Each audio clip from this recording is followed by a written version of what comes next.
This photo tweeted on Friday, June 1, 2018, by former President George H. W. Bush shows him in his hospital bed in Bidford, Maine, while reading a book about himself and his late wife. George H. W. Bush enjoyed a relaxing birthday on Tuesday as he became the first former U.S. president to turn 94. The nation's 41st president was receiving calls and taking it easy at his seaside home 8 days after being released from a hospital where he was treated for low blood pressure, said Chief of Staff Jean Becker.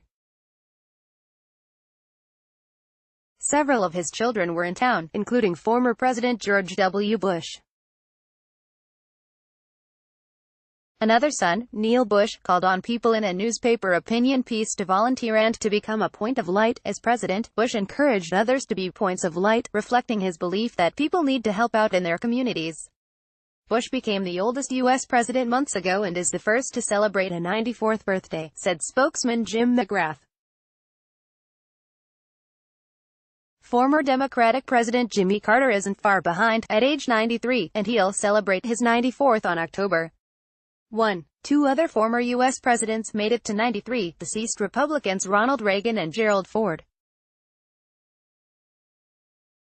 The Central Intelligence Agency marked Bush's birthday by releasing declassified material related to his tenure as the agency's director from January 1976 to January 1977. The items include a video about his path to becoming CIA director and another about his farewell visit to the agency employees in January 1993, the final month of his presidency.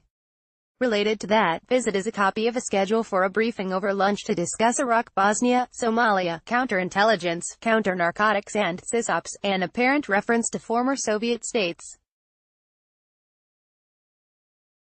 After dessert, the briefs include presentations on Russia, North Korea and ClanSig operations, an agency acronym for Clandestine Signals Intelligence. Zach Gibson, Getty Images.